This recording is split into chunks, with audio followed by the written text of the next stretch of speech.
Ini adalah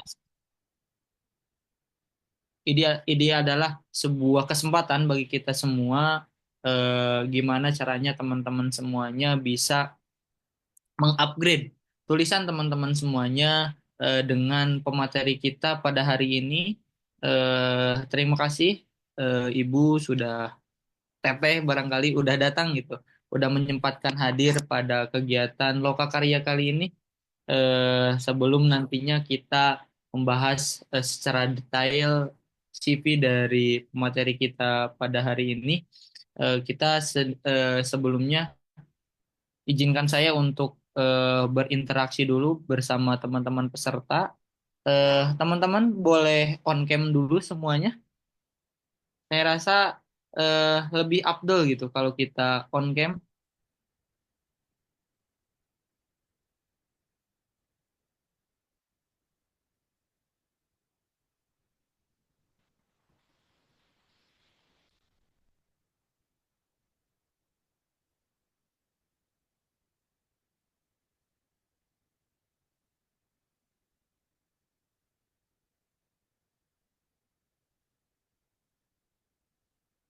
Oke,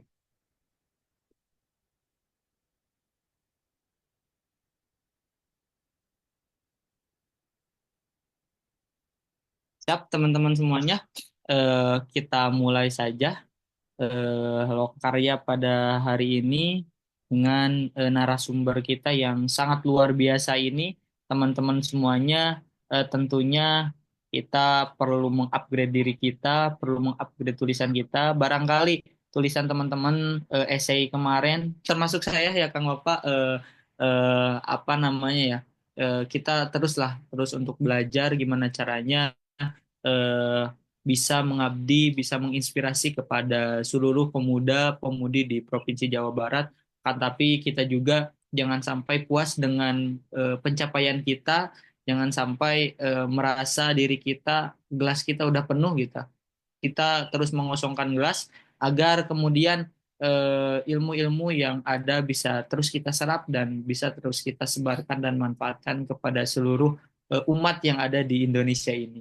Oke, barangkali teman-teman semuanya untuk kesempatan pada pagi hari ini kita udah kedatangan narasumber kita yang cantik jelita tiada tara. Inilah Teh Epa Lihotma Sipatuhar.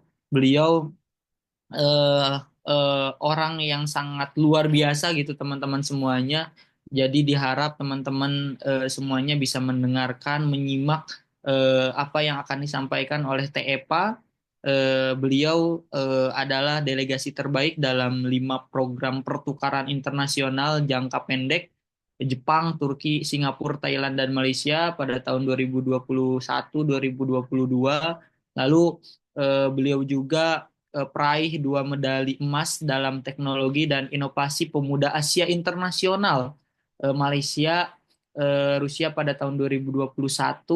Lalu beliau juga adalah pembicara khusus di Festival Seni PPI sebagai penggemar esai oleh PPI Dunia, teman-teman semuanya. Lalu beliau juga pembicara, juri, dan mentor untuk lebih dari 55 webinar tentang esai, pertukaran pelajar, dan pelatihan public speaking.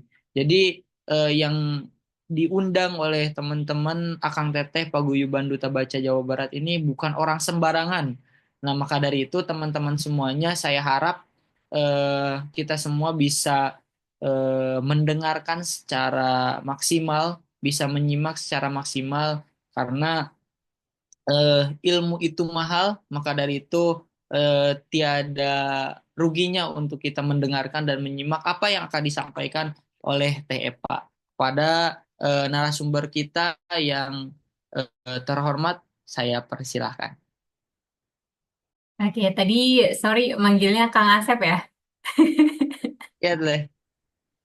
Oke, teman-teman di sini mungkin beberapa manggil Teteh dan Akang ya.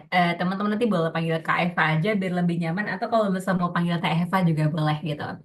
Sesuai dengan request yang diminta sama panitia, but first of all teman-teman semua, kakak pribadi ngucapin terima kasih banget ya tadi udah ngundang ke kakak dalam forum kita di sini. Sebenarnya kakak tuh udah pernah ngisi juga ya. Tapi mungkin teman-teman di sini kan nggak semuanya dari Bogor Raya ya. Jadi pernah diundang tahun lalu itu sebagai pembicara esai juga di Duta Baca Bogor Raya. Tadi saya juga ketemu beberapa teman di sini ya. Tadi ada Kasiti Marlina, kemudian tadi Left Room juga. Dan teman-teman di sini thank you banget udah diundang kedua kalinya. Dan alhamdulillah bukan Bogor tapi Jawa Barat gitu. Alhamdulillah naik tingkat sedikit ya.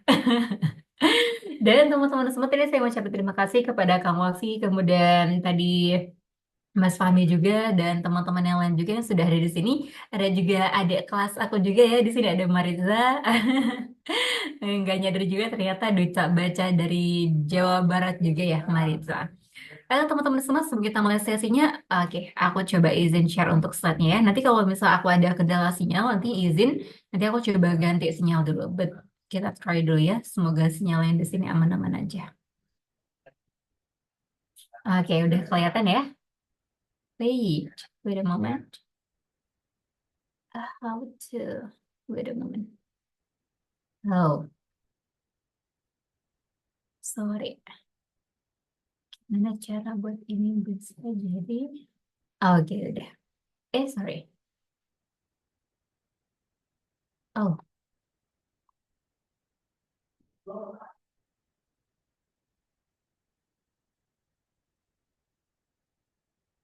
oke.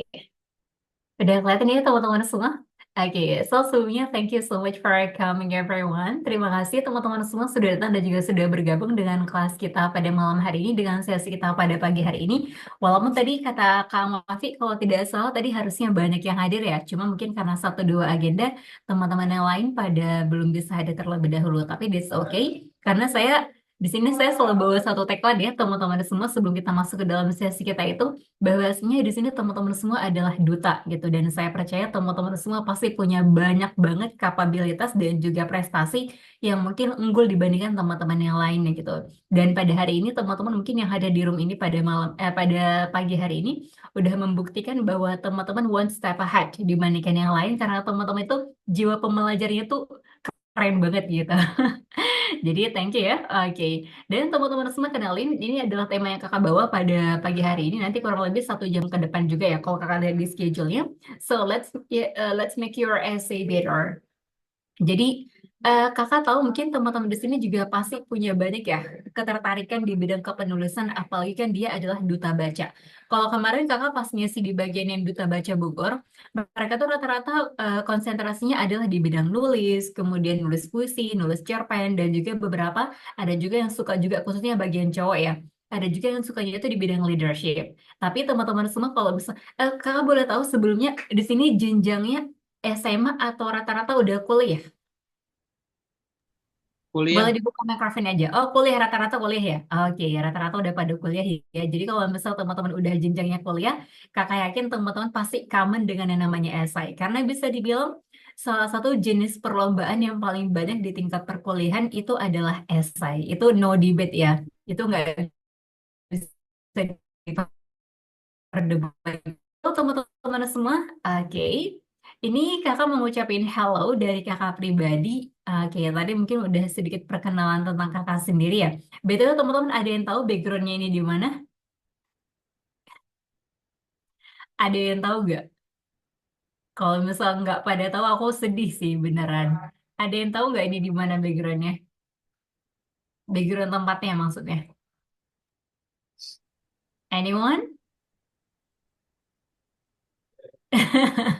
Oke, ini tuh di Kapadokia, Turki, gitu. Jadi kalau misal beberapa tahun lalu kita sempat viral ya. Oke, Kapadokia, it's my dream gitu ya. So, teman-teman semua harapannya next time bukan cuma kakak doang yang ke sini, tapi teman-teman juga punya kesempatan untuk bisa ke sini juga gitu. Tapi via gratis ya, teman-teman semua, via karya gitu. Jadi salah satunya adalah via esai. Oke, Oke, ini sedikit mengenai kakak tadi juga udah dibacain juga sama beberapa komite sama panitia juga. Kalau misalnya nanti kita mau konek-konekan dengan Instagram kakak, boleh ke Instagram aku di eva_lihatma_59. Nanti harus connect ya pokoknya. Oke, dan satu hal yang paling kakak suka dari esai itu adalah karena teman-teman semua, kalau misal teman-teman lihat ada tagline di sebelah kanan, bisa kelihatan ya, coba kakak. Oke, Ini ada tagline di sebelah kanan, teman-teman bisa lihat di sini. Jadi satu hal yang paling kakak suka tentang, bisa dibilang bukan cuma esai ya, teman-teman semua, tapi intinya adalah tentang prestasi, bahwa kalau misalnya kita bilang ini mungkin udah cukup, bahwa yang namanya belajar itu adalah ibadah ya teman-teman semua. Dan kalau misalnya kita di atas, dari di atas levelnya dari belajar itu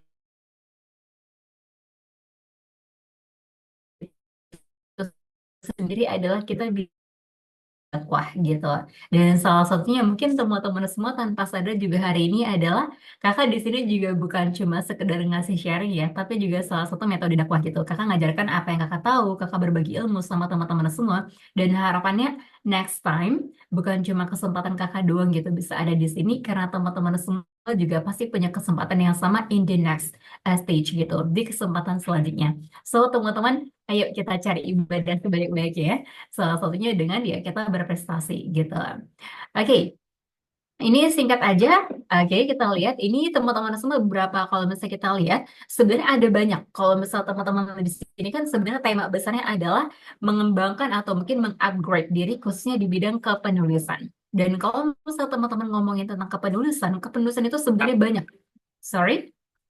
Oke, kepenulisan itu sebenarnya banyak, teman-teman semua. Bukan cuma kita ngomongin esai, tapi ada juga beberapa jenisnya.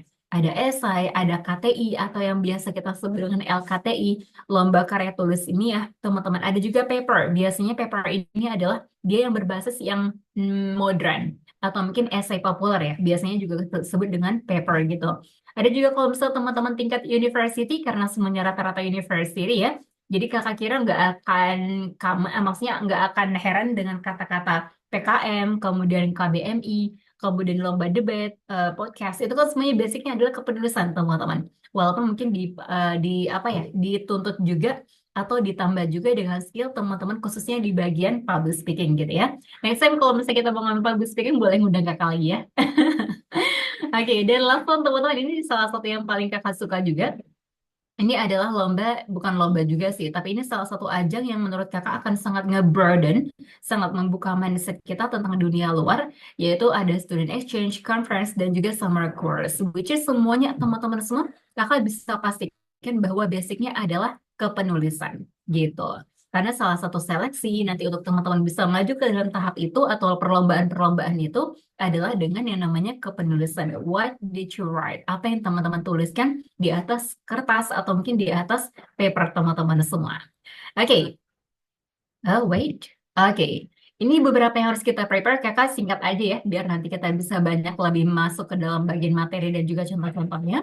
Ini teman-teman pastinya kalau misalnya kita udah ngomongin tentang kepenulisan, teman-teman mau fokus di dalamnya, biasanya hal yang teman-teman harus prepare adalah motivasi dan target. Ini harus jelas ya teman-teman semua.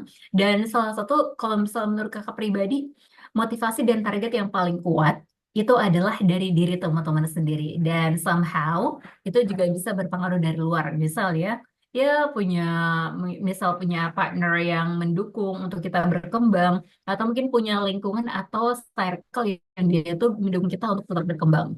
Kemudian teman-teman harus be aktif. Ini kakak selalu bilang bahwasanya ini juga salah satu hal yang baik ya pada saat ini atau pada hari ini. Teman-teman udah mencari informasi siapa sih yang bisa ngasih pemateri esai, kita harus upgrade diri di bidang apa lagi sih. Nah, itu kan semuanya teman-teman artinya udah aktif gitu mencari dan juga apa ya, mencari langkah gimana teman-teman itu tetap upgrade gitu. Dan yang kedua, teman-teman nggak bisa dipungkiri, kalau misalnya nanti kita berbicara tentang kepenulisan, teman-teman akan banyak menghabiskan waktu, kemudian tenaga, pikiran, atau bahkan nggak sedikit kita menghabiskan uang ya, teman-teman. Karena untuk bisa menangkan atau misal untuk bisa mendapatkan suatu prestasi, biasanya harus ada yang kita korbankan, gitu. Kemudian lingkungan yang mendukung, di sini teman-teman udah sangat bagus ya. Sesama duta baca, kemudian last one adalah time managementnya emang harus di-upgrade, diperbaiki. Apalagi khususnya kalau bisa kakak sekarang ya, kakak punya jadwal kerja, kemudian jadwalnya juga beberapa kali harus ke sana sini dan juga jadwal ngisi. Dan itu semuanya harus kita manage, teman-teman semua. Kapan kita harus upgrade diri sendiri dan kapan harus upgrade diri orang lain. Itu teman-teman harus pintar bagi gitu. Next one kita lihat di sini. Oke, kita mulai masuk ya teman-teman ke dalam materi kita. Oke, so sederhananya teman-teman semua, esai ini ada dua. Tadi kan kita udah ngomongin bahwasanya biasanya kalau karya tulis itu biasanya ada dua, teman-teman. Ada dia KTI, karya tulis ilmiah. Ada dia yang kedua adalah memang esai. Dan yang paling banyak kita temui dalam beberapa jenjang, khususnya adalah university, itu biasanya adalah jenjang esai. Nah, esai ini sendiri, teman-teman semua, ada yang dia berbasis esai ilmiah, ada juga esai populer. Nah, kalau misalnya esai ilmiah, ini yang akan kakak bahas hari ini. Nanti kalau misalnya esai populer, karena dia tuh biasanya ngikuti teman-teman semua. Esai populer itu dia lebih bebas penulisannya. Nggak terlalu strict sama rules. Dan biasanya kalau untuk di perlombaan sendiri, yang paling banyak ini diperlombakan adalah emang esai ilmiah. Karena dia strict to the rules, dan dia ada satu ide yang kita angkat, gitu. By the way, teman-teman semua, nanti selama kakak ngasih sesi materi FI khususnya, kalau misal teman-teman ada pertanyaan atau mungkin ada hal yang mau diklarifikasi atau dikonfirm, nanti boleh langsung angkat tangan aja ya. Kita di sini feel free aja, teman-teman nganggap di sini kakak teman-teman temennya kamu aja gitu ya, maksudnya teh. Ya, jadi kita di sini feel free kalau misal you have any question, teman-teman boleh raise your hand gitu. Good. Oke, next one. Nah, sederhananya teman-teman semua, kalau misalnya kita ngomongin esai, nanti kakak kasih contohnya juga ya, biar teman-teman lebih ada gambaran nulisnya tuh kayak gimana. Sederhananya struktur esai tuh sederhana aja. Cuma ada tiga kok. Ada pendahuluan, ada isi, ada penutup. Udah, itu aja sebenarnya teman-teman semua. Tapi kenapa kita buatnya beda? Yang hari itu yang kakak pelajari ya, teman-teman semua berdasarkan pengalaman kakak. Jadi nanti topik-topik atau mungkin nanti slide yang bakal kakak tunjukin ke teman-teman semua itu berdasarkan apa yang emang udah kakak pelajari dan kakak terapkan di dalam esai kakak. Jadi kalau misal teman-teman nanya nanti, Kak, kenapa harus ada bagian ini? Itu biasanya udah berdasarkan pengalaman. Kalau misal teman-teman nanti ada beberapa yang bersifat opsional, ada juga yang memang dia itu bersifat penguat gitu. Oke, sederhananya kalau pendahuluan ini ya teman-teman semua ada latar belakang biasa lah ya. Kita ketemu latar belakang, rumusan masalah, tujuan. By the way, sebelum kita deep into the topic, teman-teman semua, ada yang udah pernah nulis esai belum? Kakak pengen tahu aja, biar kita dapat gambaran kasarnya. Boleh diangkat tangannya, ada yang udah pernah nulis esai atau mungkin ada yang udah pernah join lomba esai gitu? Boleh diangkat tangannya teman-teman. Yang pertama dulu deh, ada yang udah pernah nulis esai belum? Oke, Anissa, oke Zaki, oke Shiva, oke Karafli juga udah pernah. Let me check. Oke, Kak Fadla juga udah pernah ya. Oke, so good ya teman-teman. Beberapa teman-teman udah punya pengalaman untuk nulis esai. Jadi pada pagi hari ini harapannya apa yang pernah teman-teman tulis nanti boleh diklarifikasi sama kakak. Kak, aku pernah nulis kayak gini kayak gini. Kenapa ya? Kalau misalnya dia nggak lolos seleksi misal, karena kakak juga beberapa kesempatan Alhamdulillah gitu diamanahi sebagai dewan juri juga untuk perlombaan esai. Jadi nanti kita boleh diskusi bareng ya teman-teman. Oke, so ini sederhananya tadi untuk topiknya sendiri, untuk struktur esai itu sendiri, ada pendahuluan, gagasan, dan terakhir penutup. Oke, now kita boleh cek. Oke, dan yang paling utama teman-teman semua, kalau misalnya kita ngomongin tentang esai adalah ide. Oke, kakak selalu bilang di setiap seminar yang kakak bawa bahwasanya yang namanya esai itu bedanya apa dengan KTI teman-teman semua. Jadi teman-teman tahu PKMGT kan ya? Dulu kalau pas kakak tuh namanya PKMGT, gagasan tertulis gitu. Jadi kalau misalnya kita ngomongin PKMGT atau gagasan tertulis, itu adalah basicnya adalah gagasan. Jadi kalau misal teman-teman bilang, Kak, ide aku tuh berbasis penelitian. Sebenarnya boleh-boleh aja, teman-teman semua. Tapi hal yang paling membuat esai itu berbeda adalah karena esai itu emang dia sifatnya adalah gagasan tertulis. Dia adalah ide yang dimana dia apa ya, implementasinya itu bisa sekitar 10 sampai 30 tahun ke depan. Jadi makanya biasanya ide-ide yang kita bawa di esai itu bisa lebih random daripada ide yang kita bawa di karya tulis ilmiah gitu. Nah, cara-cara yang paling common adalah dengan cara baca. Nah, kakak anjurin teman-teman semua dulu biasanya ya, kalau misalnya kakak mau nyari ide untuk dibawa ke dalam esai, itu biasanya kakak bukan cuma baca-baca jurnal atau mungkin baca-baca apa ya, baca-baca buku gitu ya. Tapi teman-teman boleh juga baca artikel random, nggak apa-apa. Kalau untuk nyari ide ya. Oke, ini kakak garis bawahi kalau untuk mencari ide. Teman-teman boleh baca apa aja random. Oke, bahkan kalau misal teman-teman suka komik pun di dalam komik itu pun bisa menjadi salah satu sumber ide teman-teman semua. Nanti kakak kasih tahu contohnya ya. Salah satu ide yang dibawa sama teman kakak, dia masuk ke dalam PKM GT, tapi tingkat timnas. Dan idenya itu bisa dibilang agak random, tapi bisa dibuktikan secara ilmiah. Nah, intinya kayak gitu, teman-teman semua. Esai itu serandom apapun ide teman-teman semua, nggak apa-apa, nggak dibatasi. Tapi yang paling utama adalah gimana caranya teman-teman semua membuat ide yang teman-teman bawa itu bisa dibuktikan secara ilmiah.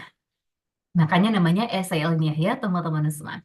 Good, pengamatan. Oke, kalau pengamatan biasa ya, misal kita di Bogor misalnya, di Bogor macetnya luar biasa gitu. Nah teman-teman kira-kira si apa nih? Oke, Kang Fahmi misal. Oh Kang Fahmi lagi jalan-jalan nih mau kemana? Mau ke Bogor Raya, kebun kebun raya Bogor gitu. Kena macet sampai 1 jam di perjalanan. Nah dia ngamatin tuh kenapa ya bisa macet selama 1 jam, padahal harusnya aku bisa nyampe sekitar 20 menit gitu. Nah, itu namanya metode pengamatan, teman-teman semua. Oke, kemudian diskusi, ini penting ya, teman-teman. Makanya kalau saran kakak pribadi, kalau misal teman-teman nanti pertama kali join lomba esai, kakak sarankan teman-teman itu cobalah yang berkelompok dulu. Nanti kalau misal udah ngerasa maintenance-nya bagus nih, udah ngerasa, oh bekal aku untuk esai udah bagus, baru teman-teman boleh coba yang sendiri gitu. Biar lebih luas, broaden idenya itu biar lebih luas gitu. Kemudian imajinasi. Kakak mau nanya nih, di sini teman-teman ada yang pernah nonton ini gak? Nonton kartun? Dia itu kayak kayak ini loh, apa ya dibilangnya? Kayak ini ini apa ya? Ini perumahan, bukan rumah sih ya. Ini jadi tuh kayak di sini tuh ada rumah gitu. Ada rumah. Nah, tapi ini tuh tanah gitu. Jadi tanahnya tuh terbang, tapi bumi itu ada di sini. Teman-teman ada yang ini gak? Ada yang pernah nonton kartun dulu kayak gini gak? Atau cuma aku doang? Gimana? Kang Asep pernah pernah nonton kartun kayak gini gak, Kang Asep? Nggak kebayang ya teman-teman semua.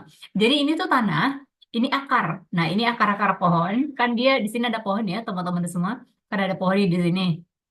Nah di sini kan otomatis ada akar-akar ya. Di sini ada rumah, di sini ada manusia. Tapi ini tuh kosong. Tapi di sini tuh bumi. Bumi sebenarnya itu di sini gitu. Jadi dia tuh ngambang di atas. Kebayang ya? Kebayang nggak teman-teman? Kebayang ya? Yang suka nonton komik atau baca komik harapannya semoga kebayang ya. Teman-teman yang lain boleh dong dibuka microphone ya. Kalau bisa kebayang boleh kasih tahu kebayang. Kalau nggak kebayang biar kakak lebih jelasin. Oke, jadi sederhananya teman-teman semua. Dulu pas kita lomba PKM, jadi salah satu teman kakak tuh bawa ide kayak gitu. Jadi ini dia ibaratkan adalah dia buat idenya ini pertanian. Jadi lahan pertanian, karena kan kita tahu bahwa di Indonesia itu salah satu kelemahan kita atau salah satu tantangan kita sekarang adalah berkurangnya lahan gitu. Nah di sini dia buat di sini adalah lahan pertanian. Dan ini darat dan ini lahan pertaniannya lahan pertanian terbang, teman-teman semua. Which is ini sesuatu yang kalau misalnya kita bayangkan sekarang, ini kan kayak gak mungkin ya, gimana caranya bisa ada lahan yang terbang gitu, apalagi mungkin luasnya sekian meter misal. Nah, tapi teman-teman semua, teman-teman ada yang tahu gas helium? Gas helium, ada yang tahu gas helium? Eh, Kak Aisyah, Teh Aisyah tahu gas helium, Teh Aisyah? Oke, Tahu, Kak. Oke, tahu ya teman-teman semua. Oke, nanti teman-teman kalau misalnya mau balas boleh di kolom chat ya, biar kakak tahu teman-teman pada ngeh atau enggak gitu sama Arul kitanya. Oke, oke ya, thank you Kak Ardi. Oke, so teman-teman kan gas helium tuh kalau misalnya kita masukin ke dalam balon, balonnya kan bisa terbang tinggi ya teman-teman semua. Nah dari konsep itu teman-teman, jadi seteman kakak, ini di sini ada satu tempat, ada satu ruang di sini untuk gas helium. Jadi gas helium di sini dimasukin sebanyak mungkin. Gimana caranya gas helium ini bisa mengangkat bisa mengangkat daratan yang tadi menurut kita nggak mungkin terangkat, ini bisa terangkat gitu. Walaupun sampai sekarang belum ada kenyataannya. Tapi itu ide teman-teman semua. Nah, itulah yang kita maksud dengan ide. Dan kalau misalnya kita lihat di sini, karena dia acuannya adalah kartun, teman-teman, jadi ini adalah masuk ke dalam ide yang imajinatif. Teman-teman boleh bayangkan apa aja 20-30 tahun ke depan, tapi intinya adalah ketika teman-teman bisa buat itu sesuatu yang bersifat ilmiah, dan orang lain percaya bahwa itu akan bisa dilaksanakan, that's a great idea. Teman-teman semua itu ide yang sangat bagus banget gitu. Kemudian Nesa kita bisa pakai potensi. Potensi ini banyak ya teman-teman kayak misal daun kelor misal ya. Oh daun kelor, sorry kakak cari dulu ya. Eh, Tahu Kak, pengusir roh jahat. Sorry?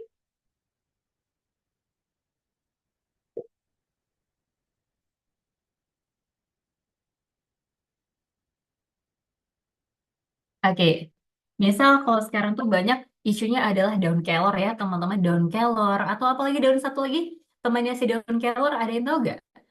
Daun apa ya? Daun kelor ada teman, oh, sorghum. Nah, daun kelor sama sorghum yang which is beberapa tahun ke belakang tuh sempat viral ya teman-teman, gara-gara manfaat yang sangat banyak. Itu namanya pemanfaatan potensi gitu. Dan last one, kita bisa pakai metode pengembangan. Nah, metode pengembangan ini teman-teman, misal Kak siapa, saya coba lihat dulu ya, kakak coba lihat, misal Kak Cantika, wow namanya cantik banget ya. Oke, misal Kak Cantika gitu, Kak Cantika Sari itu udah pernah buat satu ide. Nah, terus, ternyata di dalam ide itu, teman-teman semua masih ada beberapa hal yang bisa kita tambahkan. Atau bahkan mungkin bisa kita perbaiki, gitu. Jadi, si Kak Anissa Fitriani, ini rencana nih, kayaknya kalau misal aku ngerombak ide ini, kayaknya bagus deh, hasilnya bisa beda, gitu. Nah, itu namanya ide pengembangan, teman-teman semua. Jadi, idenya udah ada, papernya udah ada, tapi teman-teman teliti bagian mana yang kurang dari ide tersebut. Dan teman-teman tambahkan, jadilah suatu ide baru. Gitu. Ini salah satu metode yang paling kakak suka sih sebenarnya. Walaupun dia agak challenging ya, teman-teman, karena teman-teman harus menganalisis lebih dalam. Gitu. Oke, sampai di sini ada pertanyaan teman-teman semua? Kalau misal aman, boleh ketik aman ya. Oke, so kita next one. Oke, ini teman-teman metode pengembangannya. Kalau misalnya kita udah dapat idenya tadi, oke, kalau misalnya udah dapat idenya, kita coba rebedah ide tadi itu menjadi bentuk yang kayak gini. 5W tambah 1H. Sudah pasti ya teman-teman, ini hal yang basic banget. What, when, where, who, why, and how. Kemudian integrasi aspek. Nah, kakak selalu bilang kalau misalnya kita ngomongin integrasi aspek ini maksudnya kayak gimana kak gitu ya. Jadi kan teman-teman kalau misalnya nanti teman-teman join lomba, pasti ada nih kayak gini, kata-kata kayak gini. Ada subtemanya teknologi, pendidikan, kemudian apalagi sosial budaya, apalagi biasanya ekonomi, oke benar ya. Oke, teknologi, pendidikan, kemudian sosial budaya, kemudian oh ada lagi politik ya teman-teman semua, buat cowok-cowok nih yang biasanya suka politik. Nah, ini teman-teman semua namanya integrasi aspek. Nah, biasanya kakak selalu bilang, kalau ada lingkungan juga teman-teman, sorry, ada satu lagi yang paling penting, ini lingkungan. Jadi ide yang paling bagus, kakak selalu bilang bahwasanya kalau misalnya kita mau bawa ide, teman-teman, ide yang paling bagus itu adalah ide ketika teman-teman ini bisa memadukan minimal 3 aspek. Jadi kalau misalnya kakak, biasanya ide kakak itu selalu kakak berusaha bahwasanya ide yang kakak bawa itu tidak menyalahi sosial dan budaya. Kemudian yang kedua adalah dia tidak menyalahi lingkungan. Ini yang paling sederhana ide, yang paling mudah. Dan langsung teman-teman, kalau misal teman-teman idenya itu punya nilai ekonomi sendiri, kayak misal dia bisa menghasilkan uang, atau misal bisa menggerakkan ekonomi sekitar, atau lingkungan, atau penduduk sekitar. Kalau misal bisa integrasi 3 aspek ini, itu akan sangat bagus banget. Gitu. Jadi nanti boleh ya, kita coba nanti teman-teman nanti praktek untuk cari idenya masing-masing. Dan langsung kita bisa pakai metode diskusi, of course. Teman-teman bisa diskusi sama teman kelompok, diskusi sama dosen juga sangat bagus, teman-teman. Oke, next one kita lihat di sini. Oke, ini teman-teman kalau misalnya kita mau buat judul, oke. Sederhananya kalau misalnya kita bilang mau buat judul, teman-teman, buatlah judul karena dia esai, dia gimana caranya teman-teman ketika orang ngebuka paper teman-teman, itu si dewan jurinya langsung ngerasa, kayaknya ini idenya bagus deh, gitu. Karena hal pertama yang dicek sama dewan juri sudah pasti teman-teman, kakak pribadi pun kalau misalnya kakak lagi jadi juri esai, hal pertama yang kakak cek adalah judulnya. Nah, satu hal teman-teman yang pengen kakak highlight di sini, kalau misalnya teman-teman buat judul, buatlah judul yang spesifik. Ini kakak selalu bilang, karena rata-rata anak sekarang kalau misalnya buat judul, sorry, what's wrong? Oke, wait a moment, oke. Buatlah judul yang spesifik, teman-teman semua. Karena kakak ya tahu bahwasanya rata-rata teman-teman semua buat judulnya tuh nggak spesifik gitu. Padahal judul yang bagus, teman-teman, itu adalah judul yang spesifik. Nah, judul yang spesifik ini yang kayak gimana, Kak Eva, gitu ya. Teman-teman semua, kita coba lihat di sini ya. Oke, biasanya Coba kita lihat dua hal ini, teman-teman. Wait, oke, coba kita lihat dua hal ini. Mana kok dia hilang ya? Oh, I see. Oke. Coba kita lihat di sini ya, teman-teman. Ada dua judul di sini. Teman-teman udah kelihatan ya jawabannya. Harusnya kan ini agak ini ya, teman-teman. Harusnya tadi itu bentuknya PPT. Tapi karena ini nggak PPT, jadi langsung kelihatan mana yang benar.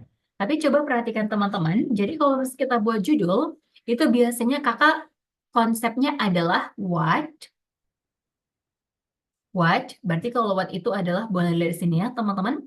Ini adalah what. Nama programnya apa? What, berarti dia adalah Wonosobo Mandiri Energi 2025. Kemudian, for what? Untuk apa? Apa? Untuk apa? Solusi krisis energi. Oke, teman-teman semua? Oke. Kemudian, bagaimana? Melalui pemanfaatan nilai guna limbah kayu.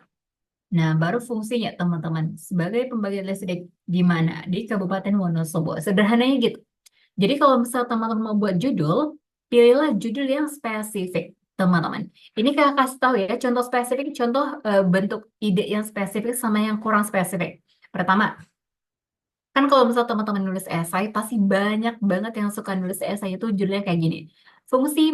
Peran mahasiswa dalam memberantas kemiskinan di Indonesia. Banyak ya teman-teman semua. Ada yang pernah kalau misal buat judul kayak gitu nggak judulnya? Jadi kayak peran mahasiswa dalam memberantas kemiskinan di Indonesia. Atau misal yang lagi booming sekarang, ada yang tahu nggak teman-teman berita yang lagi booming sekarang apa? Coba. Coba, Kak Fahmi biasanya dulu kalau misal bawa ide esai kayak gimana, teman-teman? Boleh ditulis di kolom chat dong, teman-teman semua. Biasanya, oke, Indonesia gelap. Oke, nah ini. Oke, benar. Keluar aja ya. Oke. Ya, kabur dulu aja. Oke, so Indonesia gelap. Misal, teman-teman. Jadi, peran mahasiswa dalam peran mahasiswa dalam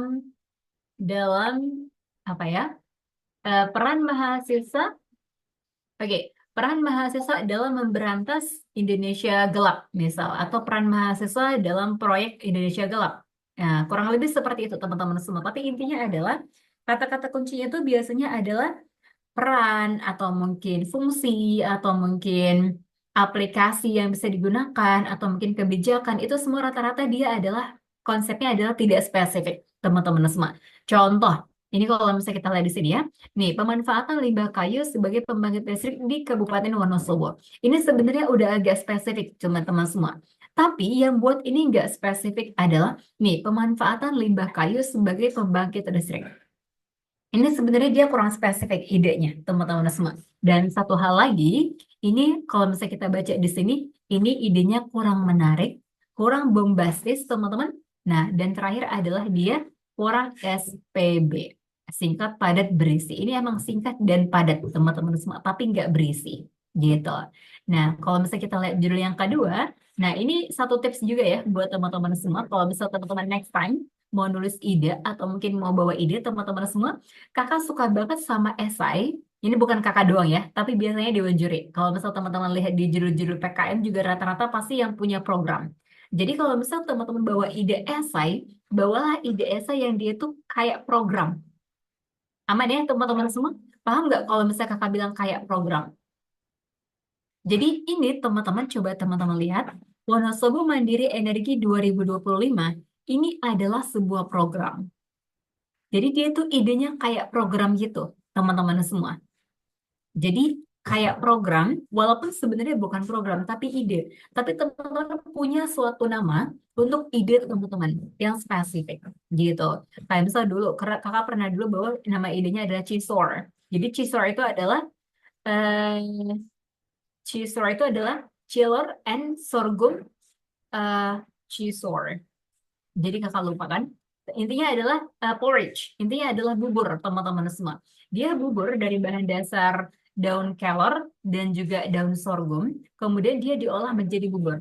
Intinya ada namanya, kalau buat intinya namanya adalah jadinya cisor gitu. Nah, itu adalah contoh yang bagus, teman-teman semua. Jadi kalau misalnya bawa ide esai, hindari penggunaan atau mungkin pemilihan judul-judul esai yang general Kayak misal tadi pemanfaatan ini atau mungkin peran mahasiswa atau peran pemerintah atau peran masyarakat itu semuanya itu terlalu general teman-teman semua. Karena at the end Dewan juri akan nanya sebenarnya ide yang mau kamu bawa apa gitu. Sederhananya, kalau misal teman-teman bawa ide yang general, orang daripada baca esai teman-teman mending googling atau mungkin mending tanya chat GPT gitu. Itu jauh lebih banyak ide yang dikasih, jauh lebih banyak informasi yang dikasih daripada baca paper teman-teman semua. Sederhananya itu ya teman-teman alasannya. Oke, nanti kita coba buat ini ya. Teman-teman coba buat satu ide. Nanti boleh dipikir-pikir dari sekarang. Nanti at the end of the session kita coba buat satu judul yang teman-teman bisa bawa ke dalam lombanya. Gitu. Oke, next one. Oke. Nah, ini teman-teman bagian pendahuluan. Sederhananya, latar belakang. Udah pasti ya. Kalau misalnya kita nulis esai atau mungkin bahkan KTI pun segala macam, kita pasti nulis yang namanya latar belakang. Latar belakang ini teman-teman sederhananya kenapa ide itu teman-teman bawa. Sederhananya itu. Nah, kenapa ya? Nah, kenapa ide itu teman-teman bawa dan teman-teman pilih sebagai topik teman-teman untuk dibawa ke ajang lomba. Misal kalau dia adalah ajang lomba ya teman-teman. Nah, kalau misalnya kita nulis ini latar belakang, teman-teman cukup nggak usah panjang-panjang banget. Jangan sampai 3 halaman. Itu terlalu panjang, teman-teman, kalau untuk esai. Bahkan kalau untuk KTI pun itu terlalu panjang. Jadi kalau misalnya untuk esai, teman-teman silakan bawa 1 atau 1,5 halaman. 1 halaman itu sebenarnya udah cukup. Nanti di halaman selanjutnya itu bisa berupa rumusan sama tujuan sama manfaat kalau mungkin. Tapi kalau misalnya teman-teman yang emang agak banyak data yang harus di-insert atau dimasukkan, nggak apa-apa. 1,5 halaman, that's okay. Nah, teman-teman jangan lupa kalau misalnya di latar belakang, ini teman-teman silakan masukkan data dan fakta. Jadi yang namanya ilmiah, teman-teman, walaupun nanti next time teman-teman bawa esai beasiswa misal. Jadi kakak udah beberapa kali lihat ya, walaupun kita bawa esai beasiswa, tapi akan sangat bagus teman-teman walaupun yang namanya esai itu beasiswa, kita masih masukin data yang dia ada citasinya. Itu penting banget teman-teman. Semua itu menunjukkan bahwa kita emang orang-orang yang biasa terlibat dengan data. Jadi teman-teman di bagian latar belakang silakan insert data, kemudian potensi masalah, apa yang mau teman-teman selesaikan secara singkat aja. Kemudian dampak masalahnya, kemudian upaya yang sudah ada atau ide sebelumnya yang sudah ada, maksudnya kayak misal kebijakan pemerintah ternyata udah pernah nih untuk mengatasi ini, tapi at the end ternyata belum bisa mengatasi masalah tersebut. Dan last one teman-teman, teman-teman silakan masukkan judul teman-teman biasanya. Oleh karena itu penulis mengangkat judul misal, itu adalah kalimat penutupnya di bagian latar belakang. Nanti kita coba lihat ya contohnya, kakak tunjukin ntar. Kemudian setelah itu kita masuk ke rumusan masalah. Rumusan masalah teman-teman boleh bentuknya paragraf, boleh bentuknya adalah poin-poin, biasanya maksimal 1 sampai 3. Nah ini biasanya teman-teman kalau dia bentuknya poin bisa dibuat pertanyaan. Kalau misalnya dia bentuknya rumusan masalah bisa dibuat pernyataan. Kalau misalnya dia bentuknya adalah paragraf atau kalimat bisa bentuknya adalah pernyataan. Teman-teman nanti boleh silakan pilih ya. Kemudian tujuan, sederhananya tujuan ini menjawab rumusan masalah. Kalau misal teman-teman nanti dia bentuknya adalah rumusan masalah bentuknya adalah poin-poin. Nah, kalau misalnya di sini pertanyaan adalah bagaimana hindari apakah ya teman-teman? Apakah itu pertanyaan tertutup? Jadi nggak bisa digunakan untuk pertanyaan di bagian rumusan masalah. Gunakan yang paling bagus adalah mengapa atau bagaimana. Paling bagus lagi adalah bagaimana gitu. Kalau di sini tadi teman-teman menggunakan pertanyaannya bagaimana, di sini teman-teman silakan menjawabkannya dengan menjelaskan. Menjelaskan bla bla bla, menjelaskan bla bla bla dan sejenisnya gitu. Terakhir teman-teman ini manfaat dari penelitian. Ini teman-teman opsional. Ingat ya, ini opsional. Teman-teman boleh pakai, boleh juga nggak pakai. Kak, opsional tuh maksudnya kayak gimana? Misal, kan kalau misalnya kita lomba esai tuh, join lomba esai, kan dia ada yang papernya itu terbatas ya, teman-teman. Ada yang cuma dia minta 7 halaman tuh udah termasuk dengan cover misal. Ada dia 15 halaman, belum termasuk cover, itu yang banyak. Nah, kalau misal teman-teman ada kendala, di bagian keterbatasan halaman, nah ini boleh teman-teman hapus aja nggak apa-apa. Nggak di-insert atau nggak dimasukin ke dalam bagiannya, nggak apa-apa gitu. Nah kalau misal teman-teman mau nulis manfaat, ini nanti jelaskan manfaatnya secara singkat aja. Manfaat untuk pemerintah, manfaat untuk masyarakat, dan manfaat untuk pengguna. Pengguna dari ide yang teman-teman baru itu, teman-teman semua. Oke, teman-teman boleh dicek dong kalau misalnya udah aman, dari kita next slide. Oke, harapannya aman ya. Oke, kita next slide. Oke, nah ini teman-teman semua. Oke, ini kalau misal tadi kita udah masuk ke dalam pendahuluan, ini bagian isi. Nah, satu hal teman-teman semua, kalau misal kakak selalu bilang udah masuk ke dalam bagian isi, kakak selalu bilang bahwa esai itu bagian paling pentingnya adalah isi. Ini untuk referensi beberapa dewan juri. Kalau kakak pas dewan juri pun, dan kakak tanya sama teman-teman kakak pun, biasanya teman-teman semua, yang namanya esai itu, bagian yang paling pentingnya adalah isi. Jadi teman-teman, kalau misal tadi kita di bagian latar belakang, misal, di bagian latar belakang kita cuma nulisnya adalah 1,5 halaman, nah di bagian isi, teman-teman silakan cantumkan sebanyak apapun yang teman-teman mau.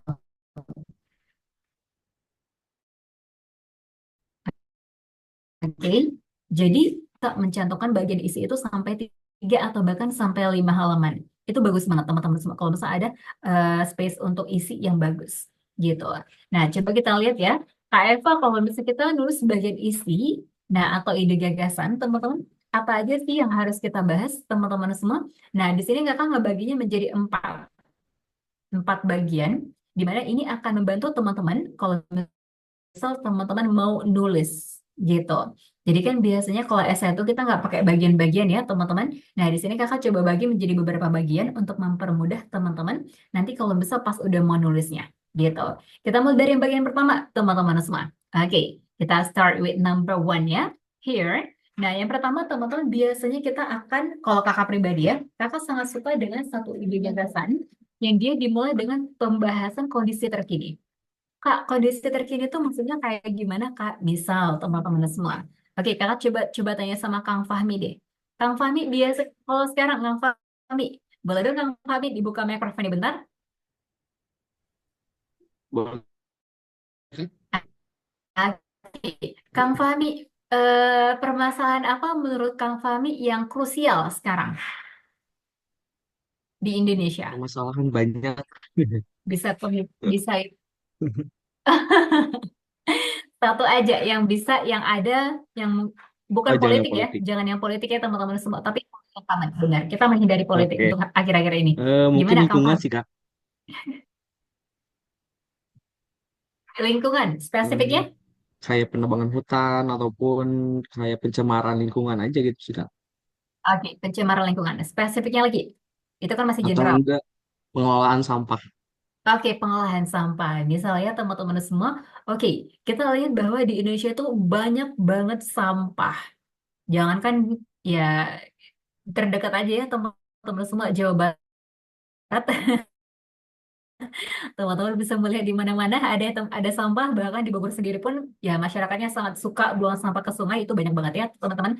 Sungai tercemar gitu misal. Itu kan juga salah satu dampaknya ya gitu. Salah satu hasil, dan juga at the end bakal jadi dampak dari adanya banjir, kemudian longsor dan segala macam. Kondisi seperti ini, tadi kan pencemar lingkungan lah. Oke, pencemar lingkungan taruhlah dia jumlah sampah yang membludak di Indonesia. Nah, di bagian kondisi terkini, teman-teman, silakan jelaskan gimana sih kondisi teman-teman yang mau jelaskan itu. Gimana kondisi masalah yang mau teman-teman jelaskan pada saat ini, pada saat teman-teman menulis ide itu. Misal tadi Kang Fahmi mau nulis dia tentang pencemaran sampah, upaya pencegahan, upaya penanggulangan pencemaran air misal karena sampah di Jawa Barat misalnya teman-teman, berarti kan dia intinya adalah pencemaran air. Nah gimana kondisinya, kalau misal mau bawa di Jawa Barat, mau dibawa di Cibubur, atau mungkin mau bawa di Bandung, kondisi di Bandung, kondisi di Bogor, teman-teman silakan jelaskan gimana kondisinya.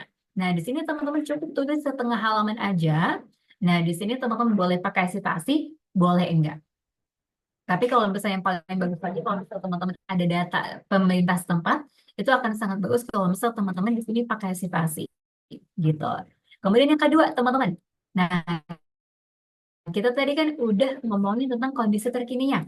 Lingkungannya udah buruk, bobrok lah lingkungannya gitu ya, tercemar dan segala macam. Nah, setelah kita bahas kondisi sekarang, nah kita bahas kondisi yang solusi yang pernah ada, teman-teman. Oke, jadi solusi yang pernah ada ini, contoh misal, kita kan punya pemerintah setempat ya, teman-teman semua kan nggak mungkin ya pemerintah kita nggak ngeluarin kebijakan. Misal, oh ternyata pemerintah kita udah ngeluarin kebijakan bahwa nggak boleh membuang sampah sembarangan ke sungai. Atau mungkin ke yang ada airnya, taruhlah sungai ya teman-teman semua. Tapi ternyata teman-teman tekankan di bagian akhir. Tapi setelah teman-teman bahas kebijakan itu dari pemerintah, teman-teman boleh tambahkan mungkin peraturan pemerintah atau mungkin keputusan presiden boleh. Nah, di bagian akhir, teman-teman paragraf akhir, teman-teman silakan tambahkan kayak tulisan misal, akan tetapi walaupun kebijakan pemerintah tersebut sudah dilaksanakan dan diimplementasikan sejak tahun sekian sampai sekian, tapi belum bisa mengatasi permasalahan sungai yang ada. Nah, itu kan menjelaskan ya teman-teman bahwa teman-teman sangat burden, teman-teman sangat menjiwai sekali permasalahan tersebut. Teman-teman udah tahu solusinya, tapi ternyata belum bisa diselesaikan bahkan oleh pemerintah sekalipun, gitu. Nah, baru setelah itu teman-teman masuklah teman-teman kan ide teman-teman semua, tapi tulisannya bukan ide gagasan ya teman-teman. Ini teman-teman silakan pilih satu judul yang menurut teman-teman itu sesuai dengan judul teman-teman. Misal, kalau misal tadi kita bawanya adalah misal kalau kakak misal bawa ide ada namanya Teknofan. Teknofan, ide terkemuka mengatasi permasalahan lingkungan. Misal. Nah, itu teman-teman silakan tambahkan di sini. Nah, mulai dari situlah teman-teman baru teman-teman jabarkan semua idenya. Mulai dari itu apa itu Teknofan, kemudian apa idenya, gimana cara buatnya, misal kalau dia adalah berupa teknologi, kalau misalnya dia aplikasi, gimana cara membuatnya, siapa aja yang akan jadi sasarannya, dan segala macamnya, teman-teman semua. Ini kemudian setelah itu nanti kakak coba ini ya teman-teman, nanti coba kita breakdown bagian ide gagasannya biar teman-teman ada gambaran. Kemudian setelah itu baru kita bahas pihak yang terlibat dan yang terakhir itu adalah langkah strategis. Nah, biar lebih jelas kita coba lihat next step ya. Ini cuma gambaran umumnya. Oke, langkah strategis ini yang bagian terakhir. Oke, ini pihak yang terlibat ya teman-teman semua. Contoh pihak yang terlibat. Oke, nanti teman-teman silakan buat kolom-kolom kayak gini. Nanti kakak jelasin di akhir kenapa ini berfungsi. Dan ini simpulan. Dan di akhir simpulan. Simpulan ini cukup satu paragraf aja, 3 poin. Permasalahannya apa, kemudian invasi dan hasil analisis, dan prediksi keberhasilannya. Gitu. Oke, tadi kita kurang spesifik di bagian ini ya, teman-teman. Oke, wait a moment, kakak coba share slide ini. Oke, biar teman-teman ada gambaran. Kita coba slideshow dulu ya. Oke. Oh, dia nggak bisa ya. Oh, lebih bagus ini aja ya. Oke. Oke. Coba teman-teman lihat. Nah, ini untuk contoh nyatanya. Ini langsung teman-teman boleh lihat beberapa paragrafnya ya, teman-teman. Tunggu. Ya. Nah, ini contoh nyata teman-teman kalau misalnya kita mau nulis di bagian esai. Pertama, kita coba lihat di sini ya. Nah, yang pertama teman-teman kalau misalnya mau bahas latar belakang, silakan bahas sistemnya adalah, teman-teman tahu kan, eh, deduktif induktif atau induktif deduktif. Kakak lupa bahasanya. Tapi intinya kita bahas dari umum ke khusus. Jadi dia segitiga terbalik gitu. Bukan segitiga ke atas ya, teman-teman, tapi dia segitiga terbalik. Jadi dia bahas dari yang general sampai dia ke khusus. Misalnya di sini kita bahas dari Indonesia. Oh, Indonesia iya peran di bidang industri pertanian itu bagus, harus bagus, bagus banget gitu ya. Kemudian bahan baku dan segala macam. Jangan lupa teman-teman semua tambahkan citasi. Ini penting banget. Karena kita basis esainya adalah setiap lomba, walaupun dia esai populer, teman-teman akan sangat bagus kalau misal teman-teman bisa menambahkan citasi. That's a great point. Itu poin tambahannya sangat bagus ya. Oke. Kemudian kita coba lihat ke bawah lagi. Kok nggak jalan ya? Oke. Nah, kemudian, selain itu negara jurnal segala macam. Nah, ini teman-teman sebagai tambahan aja. Kalau misal teman-teman punya data, atau misal kalau misal teman-teman nggak dapat kayak gini pun, teman-teman boleh olah data sendiri jadi kayak gini. Boleh.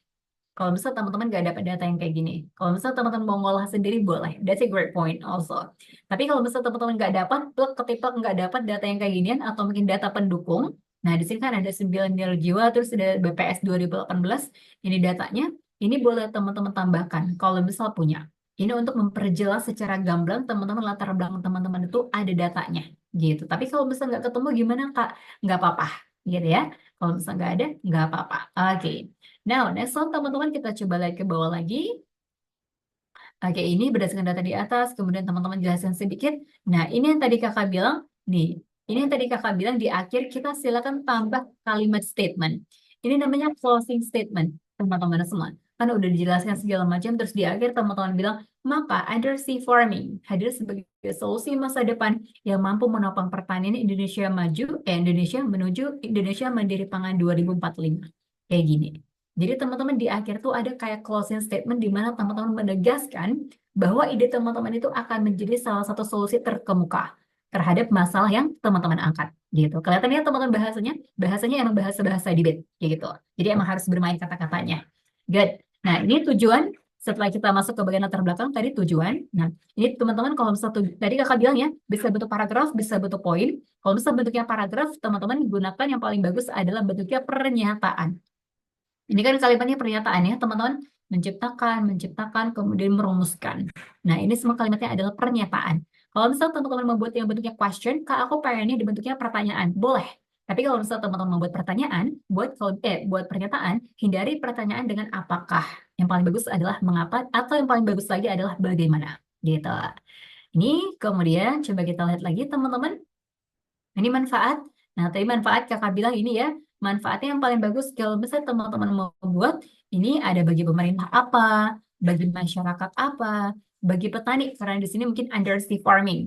Karena dia undersea farming, teman-teman berarti dia idenya adalah di bidang pertanian ya. Berarti sasaran utama untuk pelakunya nanti adalah si petani, gitu. Makanya di sini juga ada objeknya adalah untuk petani sendiri.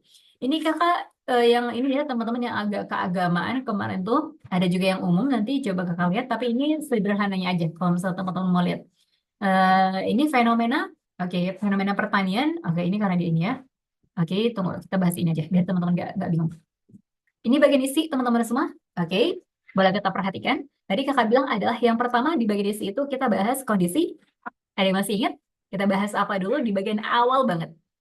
Kondisi ini. Good, kondisi terkini, benar.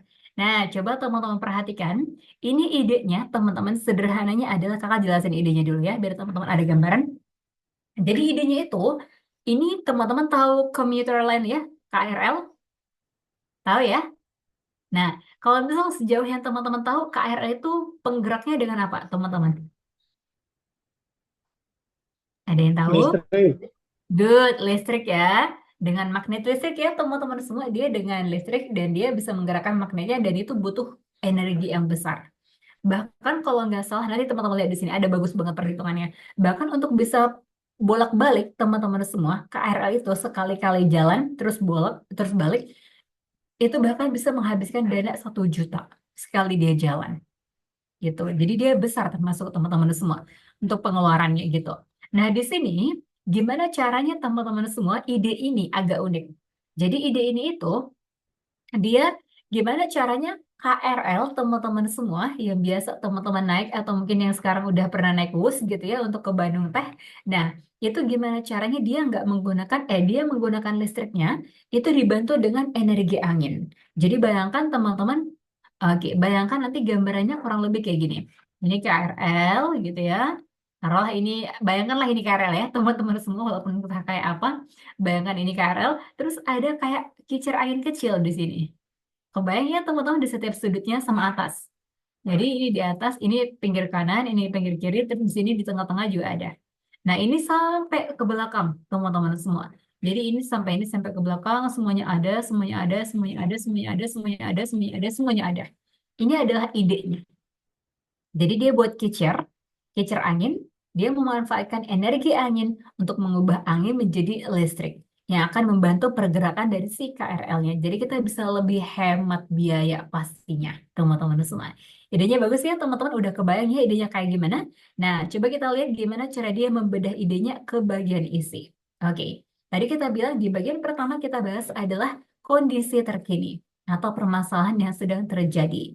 Dia langsung bilang kata-katanya, jadi teman-teman, kata-kata yang kita masukkan itu bukan langsung ya. Misal kondisi terkini, boleh kondisi terkini, tapi harus ada embel-embel di belakangnya, gitu.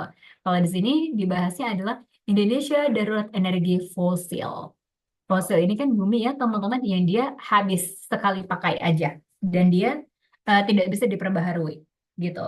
Coba teman-teman lihat bahasa yang digunakan di sini. Oke, Nih, mobil mindset bahwa Indonesia penjualan mobil nih. Biasa teman-teman, silakan tambahkan data. Nah, tambahkan data. Nah, sama yang di akhir dia PT KAI. Dia kemudian baru bahas secara detail PT KAI, which is commuter line ya, teman-teman semua. Oke, di sini, nah, coba lihat teman-teman kata-katanya. Setiap tahun rata-rata mengonsumsi 200 juta liter per tahun. Menunjukkan ketergantungan Indonesia pada energi tak terbarukan, yaitu energi fosil. Di sisi lain, ketersediaan energi fosil menurun setiap tahun. Kementerian SDM, nah rata-rata 773 ribu barrel per hari. Menurun 949 barrel per hari. Ini which is sangat tinggi ya teman-teman semua.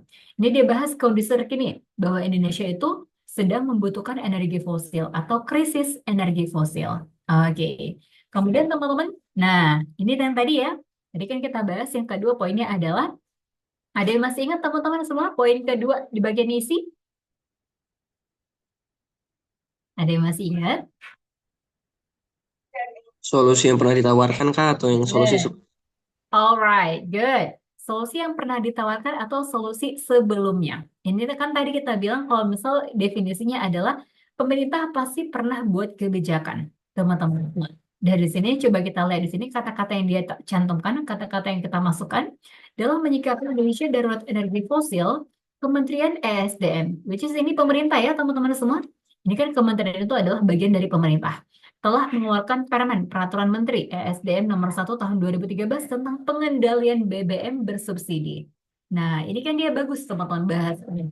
Nanti dia bisa terlihat dengan jelas bahwa si kementerian, which is pemerintah, udah pernah mengeluarkan yang namanya peraturan atau kebijakan untuk mengatasi adanya krisis atau darurat energi fosil. Nah, teman-teman coba lihat ini dijelaskan secara gamblang ya. Nah, nah ini yang kakak bilang tadi, teman-teman silakan bahas di akhir, biar esainya itu kece gitu pas dibaca. Nah, kemudian setelah dijelaskan tadi solusi yang pernah ditawarkan Bold ini. Namun, nah ini teman-teman, ini bahasanya sangat bagus banget kalau misal teman-teman bisa gunakan. Namun, penggunaan BBG sangat beresiko karena sebagian besar jalur-jalur kereta api melintasi daerah padat penduduk. Di negara Eropa, kereta api menggunakan BBG hanya melintasi wilayah yang jarang penduduk sehingga relatif aman. Nah, kayak gitu. Oke, teman-teman. Good. Nah, next one. Nah, setelah solusi sebelumnya, baru kita masuk ke dalam ide kita.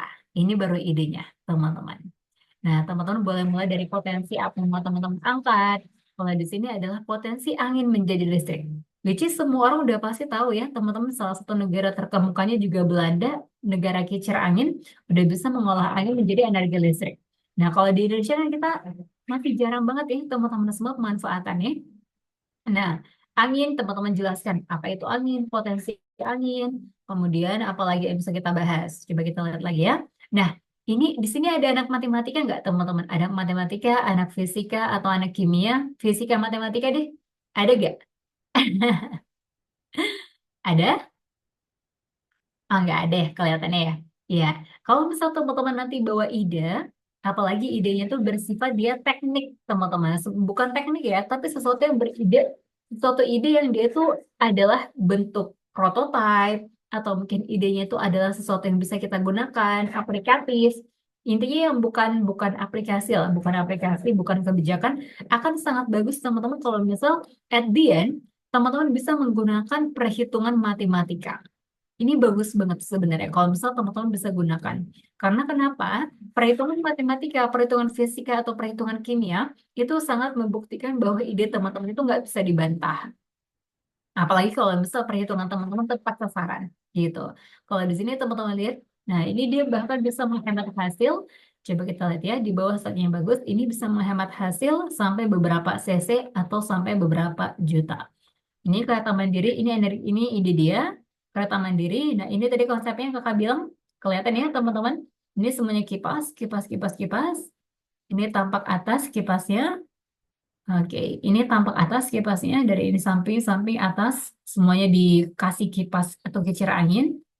Kemudian, dan yang paling bagus lagi adalah ini, teman-teman semua. Nah, ini dia bisa membuat perhitungan ini dengan cakep. Perhitungannya bisa membuktikan bahwa ide yang dia kasih itu benar-benar bisa menghasilkan atau bisa menghemat energi atau bahkan bisa menghemat dana pemerintah sampai berjuta-juta gitu. Coba kita lihat di sini ya. Ini banyak banget nih. Sampai satu juta untuk pulang pergi. Nah, ini dia menggunakan ide dia, kecepatan rata-rata. Nah, ini ditambahkan ininya, kemudian ini lebih sedikit. Jadi yang awalnya ini teman-teman Kereta Mandiri menghemat 1 juta dalam sehari atau 534 miliar dalam setahun. Gitu.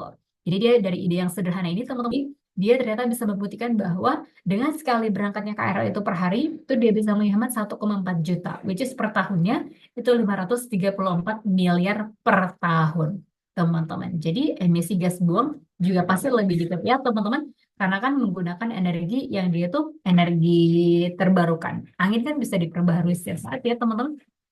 Ini terakhir pihak yang terlibat.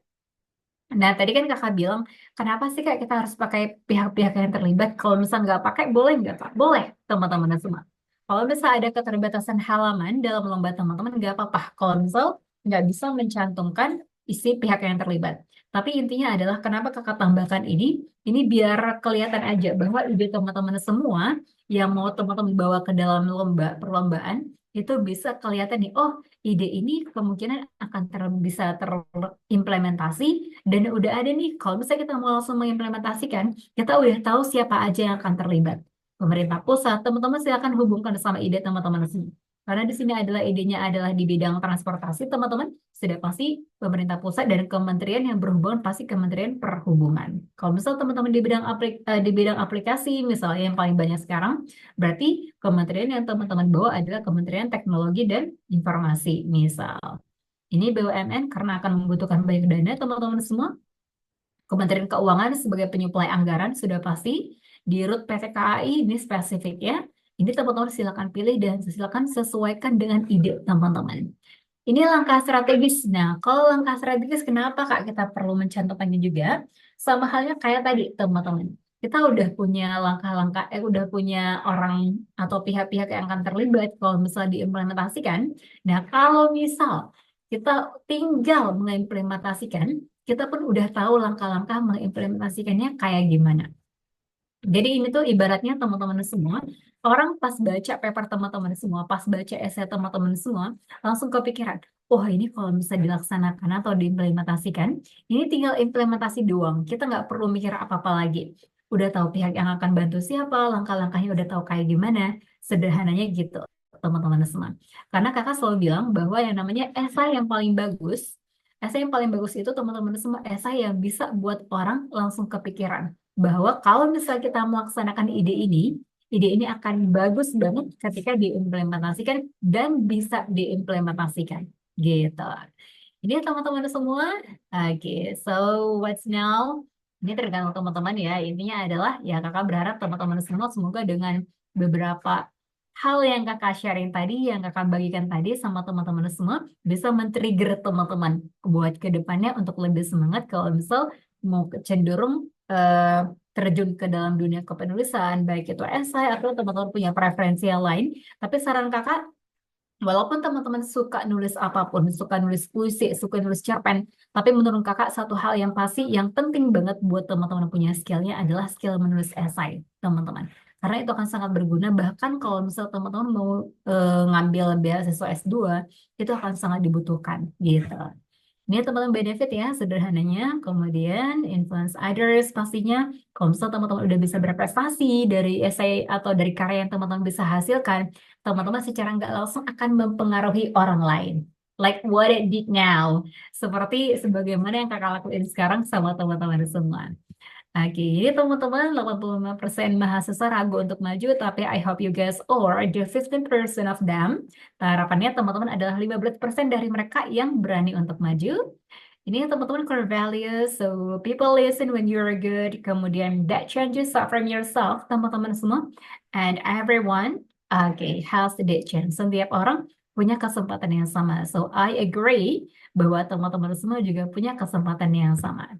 Oke, thank you everyone. Terima kasih teman-teman semua atas kesempatannya. Nanti kalau misalnya mau connect, bisa connect ke Instagram kakak atau LinkedIn kakak. Instagram kakak di eva_59, di LinkedIn kakak Eva Lihat Mas Sipahutar. Oke, kakak balikin ke sesi tadi Mas MC-nya. Tadi Kang Asep bukan? Gimana Kang Asep? Oke. Oke, baik, Teteh. Terima kasih atas pemaparan ilmu-ilmunya kepada kami. Barangkali dari teman semua wajib ini, wajib ada yang bertanya terkait apa yang telah disampaikan tadi oleh Teh Eva terkait gimana caranya membuat esai yang baik dan benar gitu. Karena seringkali kita dalam hari ini salah menggunakan teknologi gitu. Bukan kita yang memanfaatkan teknologi, akan tapi kita yang dimanfaatkan oleh teknologi gitu. Dalam arti ketika ada AI ya udah semuanya diserahkan kepada AI gitu. Nah, teman-teman semuanya silahkan barangkali dari teman-teman semuanya ada yang mau bertanya terkait pemaparan materi yang telah disampaikan. Dipersilahkan. Boleh diangkat dulu tangannya. Ada satu orang. Ada lagi? Teman-teman boleh nanya random apapun ya, nggak apa-apa, nggak harus seputar esai. Random question is okay. Barangkali ada yang mau bertanya, Teteh udah nikah atau belum? Dan lain sebagainya. Silahkan, Akang Teteh semuanya. Oke, dipersilahkan yang udah angkat tangan terlebih dahulu. Kang Dina Ajmi, silahkan. Tes, baik. Terima kasih Kang Asep atas kesempatannya. Selamat pagi Teh Eva dan Akang Teteh semuanya. Sebelumnya aku mohon izin off kamera karena terkendala jaringan. Mohon maaf Teh Eva. Sebelumnya aku mau ngucapin terima kasih banyak Teh Eva. Pemikiran aku jadi sungguh terbuka, tertrigger gitu. Karena memang aku tuh sebenarnya suka nulis esai, tapi karena memang terkendala mungkin pengalaman atau pengetahuan, jadi tuh kadang sungkan buat ikut lomba esai lagi seperti itu. Jadi dengan tadi Tevan jelasin aku jadi semangat lagi gitu. Tapi aku ada beberapa pertanyaan, Teh, mungkin dua pertanyaan terkait esai gitu. Yang pertama, apakah topik atau judul esai itu ide gagasannya harus sudah pernah ada atau belum atau kalau belum pernah ada itu apakah boleh dimasukkan jadi topik esai? Lalu yang kedua, apakah misalkan program atau ide yang sudah diimplementasikan di daerah lain itu boleh kita angkat buat ide di penyelesaian di masalah di wilayah kita seperti itu Teh. Terima kasih banyak Teh Eva. Oke, thank you. Terima kasih, Dinal. Kak Dinal ya. Kak Dinal atau Kak Azmi? Kak Azmi aja Teh. Hmm. Soalnya aku masih mahasiswa Oke. baru, saya masih amatir dalam menulis esai. Terima kasih. Oke, terima kasih Kak Dinal. Iya, tadi pertanyaannya bagus banget ya teman-teman semua. Jadi pertanyaan pertama, coba kita lihat ya. Kak Eva, boleh nggak sih kalau misalnya nih teman-teman semua ide itu belum pernah ada sama sekali, tapi kita mau bawa ide itu. Nah, itu malah bagus banget teman-teman semua. Itu tadi bagus banget ya, tadi Kak Azmi tadi untuk idenya. Jadi teman-teman semua, sebenarnya ada satu kendala kalau misalnya kita bawa ide yang belum pernah ada sama sekali. Salah satunya adalah kita pasti butuh sifatnya tuh susah. Kayak misalnya nyari sumber-sumber informasi, data pendukung, itu pasti agak susah teman-teman semua. Tapi kalau misalnya teman-teman berhasil bawa satu ide yang itu belum ada sama sekali sebelumnya, itu malah bagus banget. Nah, salah satu caranya, kakak coba kasih ke Azmi ini ya, beberapa referensi kalau misalnya mau nyari ide yang belum pernah ada sebelumnya, teman-teman semua. Biasanya dulu pas kakak lagi aktif-aktifnya lomba, kakak suka banget nonton channel YouTube gitu. Jadi channel YouTube-nya itu tapi channel YouTube yang luar. Biasanya kalau nggak India, biasanya US, teman-teman. Atau mungkin beberapa negara, karena kan kita butuh subtitlenya bahasa Inggris ya biasanya. Kalau misalnya teman-teman cari di YouTube, 25 newest ideas, atau mungkin beberapa ide-ide terkemuka, itu pasti banyak banget teman-teman semua. Yang which is itu belum ada sama sekali, khususnya di Indonesia. Itu teman-teman boleh teman-teman aplikasikan, teman-teman lihat, dan yang paling bagus adalah kan tadi teman-teman nggak tahu cara buatnya kayak gimana ya. Nah, disitulah challenge teman-teman semua untuk mencari atau mengisi batasan itu dengan ide teman-teman semua. Jadi cara kalau bisa ditanya adalah boleh nggak sih bawa ide yang belum pernah ada sama sekali? Malah boleh banget teman-teman semua. Malah kalau dalam esai ada yang namanya kan kalau misalnya kita nulis teman-teman pasti tahu ya ada namanya plagiarism. Nah plagiarism atau plagiarisme.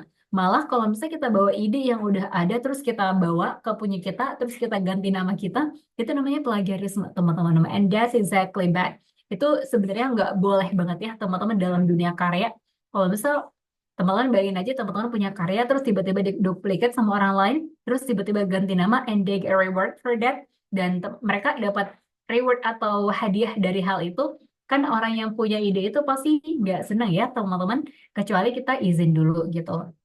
Jadi yang paling bagus adalah bawa ide yang terkemuka, bawa ide yang lagi hot atau lagi trending, itu bagus banget. Dan kalau misalnya teman-teman mau nyari cara yang buat kayak gimana, nah itu adalah teman-teman coba cari di YouTube, cari di beberapa artikel. Nah, baru nanti at the end teman-teman dukung dengan sumber-sumber dari jurnal. Pasti yang bisa dihubung-hubungkan. Dicocok-cocokin aja teman-teman semua.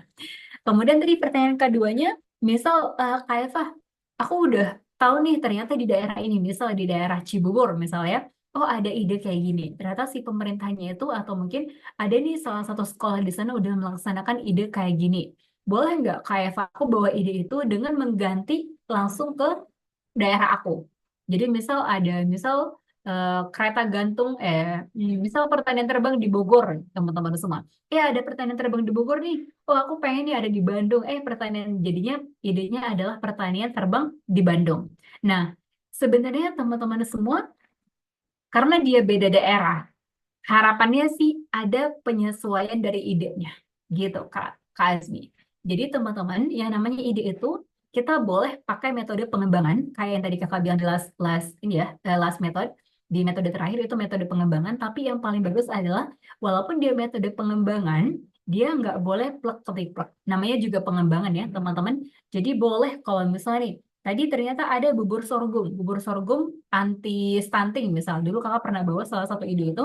Kakak bawa bubur sorghum, cilor dan sorghum itu dijadikan bubur kemasan teman-teman. Nah, dan karena kandungannya yang tinggi, itu bisa untuk mengatasi stunting. Teman-teman coba cari di Google itu banyak banget dan hasil penelitiannya juga banyak banget. Nah, itu boleh teman-teman aplikasikan di tempat teman-teman semua, tapi harus ada metode pengembangannya. Misal, oh Kak Eva Kak Eva ngolahnya jadi bubur. Berarti misal Kak Azmi itu boleh bahannya sama, teman-teman. Misal dia tetap cilor dan juga tetap daun sorghum, tapi diolahnya nggak jadi bubur. Misal diolahnya jadi snack. Misal jadi biskuit apa? Misal diolahnya jadi biskuit gitu, bukan jadi bubur. Atau mungkin diolahnya juga jadi misal jadi keripik misal kayak gituan. Tapi intinya ada metode pengembangan, teman-teman. Intinya hasil luaran yang diharapkan itu nggak sama persis, tapi menyesuaikan daerahnya. Gitu, Kak Azmi. Kak Eva, terima kasih banyak. Aku tercerahkan. Insya Allah. Sami-sami, terima kasih juga. Oke, ini ada question dari Kak Ardi, Kang Asep. Oke, sebentar tadi. Oke, yang selanjutnya ini Kang Ardi ya bertanya di kolom komentar. Izinkah bertanya? Mohon maaf sebelumnya saya tulis di kolom komentar bagaimana cara membuat paragraf yang koheren dan transisi yang mulus antar bagian dalam esai. Katanya gitu, teh Pak. Ini Kang Muhammad Ardi Firdaus. Nih. Oke, iya. Jadi teman-teman sebenarnya ini honestly jujur. Pertama kali kakak nulis esai dulu. Pertama banget ngasilin karya pertama, walaupun nggak menang ya, sampai 3 kali baru menang pertama kalinya. Jadi teman-teman kalau misalnya kita nulis pertama kali, emang karena kita nggak punya base-nya, sebenarnya yang paling bagus adalah teman-teman punya karya sebelumnya. Jadi misal, kakak dulu pas kakak pertama kali nulis esai, kakak minta sama cutting kakak, Kak, aku boleh lihat satu karya kakak nggak ya? Karya kakak mungkin yang udah pernah lomba, yang udah pernah menang, atau mungkin yang nggak menang juga nggak apa-apa. Intinya teman-teman coba minta satu esai, teman-teman. Nah, itu coba teman-teman sesuaikan bahasanya, gitu. Oh, ternyata alurnya kayak gini ya, Kak. Oh, alurnya kayak gini. Oh, alurnya kayak gini. Jadi teman-teman kakak nggak bukan bilang nggak mungkin ya, karena itu pasti mungkin. Tapi yang namanya nulis esai kan dia tuh banyak ya teman-teman bagian-bagiannya, part-partnya. Nah yang paling bagus adalah teman-teman punya satu esai referensi. Nah itu teman-teman coba ikuti penulisannya dan ngeflow aja nanti bakal ngeflow sendiri. Karena kalau misal mau nulis dari awal dari huruf kata pertama sampai kata terakhir teman-teman semua berharap teman-teman menulisnya manual, that's almost impossible walaupun itu mungkin teman-teman. Tapi yang bagus adalah teman-teman punya referensinya. Nah, kalau misalnya kita bilang gimana cara buat paragraf yang koheren, ya namanya dalam bahasa Indonesia banyak dibahas ya teman-teman. Kalau misalnya kita ngomongin bahasa Indonesia, paragraf yang koheren adalah paragraf yang nggak lebih dari 5 kalimat, misal. Terus kayak ada menggunakan kata penghubung, misal selain itu, kemudian nextnya di samping itu selanjutnya. Itu sebenarnya koheren teman-teman semua. Tapi yang paling bagus adalah ciri sederhananya. Kalau misal teman-teman mau ngelihat itu kalimatnya koheren atau enggak, menurut teman-teman itu kalimatnya bagus atau enggak, teman-teman coba baca sendiri aja. Jadi kalau misal dulu kakak pertama kali misal mau apply lomba gitu ya, udah selesai nih papernya sekali selesai gitu. Nah kakak akan baca sekitar 1 atau 2 kali lagi. Teman-teman nanti pasti ngerasa sendiri itu kalimatnya koheren gak sih? Itu kalimatnya nyambung gak sih? Atau yang paling bagus lagi teman-teman semua, nanti coba tanya sama misal sama dosennya atau sama temannya, minta tolong dibaca. Menurut kamu esai ini bagus gak sih? Menurut kamu apa yang kurang dari esai ini? Teman-teman nanti bakal ketemu sendiri kok nanti ritmenya. Jadi kalau udah lomba sekali, 2 kali, teman-teman apply, nanti baru kerasa nih. Oh ternyata flow yang bagus untuk aku. Nah itu kayak gimana? Gitu. Jadi kakak nggak punya apa ya? Nggak punya tips spesifik teman-teman gimana cara membuat paragraf yang koheren, karena kalau dalam bahasa Indonesia pun yang namanya koheren itu adalah kalimat yang nyambung gitu. Jadi nyambung nggak nyambung itu kan tergantung orang lain ya teman-teman semua, dan kita sendiri pun sebenarnya ngerasa gitu kalau misal kalimat itu nggak nyambung. Jadi silakan dibaca lagi selesai nulis, lihat referensi dari cuttingnya, misal nanti coba Kak kasih satu contoh esai ya teman-teman, nanti biar bisa ada base-nya, ada bahannya untuk nulis ke depannya tuh, ada bahannya nih, oh bisa ngikutin polanya gimana, penulisannya gimana gitu. Terus nanti dibaca-baca lagi kalau misalnya mau disubmit, sebelum submit gitu. Biar kelihatan, oh ini nyambung nggak ya? Oh ini kayaknya kurang di bagian ini gitu. Gitu tadi Kak Ardi. Aman Kang Ardi? Harapannya aman ya teman-teman semua. Oke, gitu Kang Asep. Oke. Oh, panjang nih dari Kak siapa? Kak Rafli. Kang Oh, Rafli. siap. Kang Ardi sudah terjawab ya tadi pertanyaannya. Oh ini Teh Kang Muhammad Rafli. Ini dari Banjar Teh, dari Kota Hmm. Banjar. Eh, Masih daerah saya dari Priangan Timur nih. Oke, izin bertanya Kak, saya suka baca esai yang mengunggah emosi sehingga hanyut ke dalam narasi yang disajikan. Di samping mendapatkan informasi juga. Pertanyaannya Kak, dalam menulis esai yang tidak hanya informatif tetapi juga mengunggah emosi pembaca, bagaimana cara menyeimbangkan antara logika yang kuat dan narasi yang menggugah sehingga esai tidak hanya diterima secara intelektual tetapi juga melekat di hati pembaca. Ini lebih ke head to head ya teh, gimana ini tentang rasa gitu. Dan kalau kata salah satu iklan, kalau udah berbicara tentang rasa, rasa tidak pernah berbohong gitu. Nah, mungkin Karena rasa tak pernah bohong ya. Gitu. kuncinya dari pertanyaan Kang Rapli, mohon dijawab oleh Teh Eva, dipersilahkan. Oke, terima kasih banyak Kang Asep gitu ya, teman-teman semua. eh Sebenarnya teman-teman ada dua ya sebenarnya. Mungkin sebelum kakak jawab tadi kakak coba izin untuk menyampaikan bahwa teman-teman semua yang namanya penulisan esai, biasanya esai itu emang ada dua gitu. Ada esai yang dia esai populer, ada dia esai yang memang dia tuh basicnya adalah esai ilmiah, teman-teman. Nah, kalau misalnya kita ngomongin tentang emosi yang dicantumkan di dalamnya, teman-teman, sebenarnya kalau dalam yang namanya kepenulisan ilmiah, hampir rata-rata bisa dibilang emosi itu nggak terlalu dikuat gitu. Jadi karena kalau misalnya kita ngomongin tentang esai ilmiah, teman-teman semua, hal yang paling kita tonjolkan adalah logika memang. Iya. Tapi kalau misalnya kita ngomongin tentang yang dia esai populer, teman-teman semua, misalnya esai populer tuh contohnya adalah misalnya kita esai apply beasiswa. Nah, itu tuh penting banget tuh mencantumkan emosi ke dalamnya.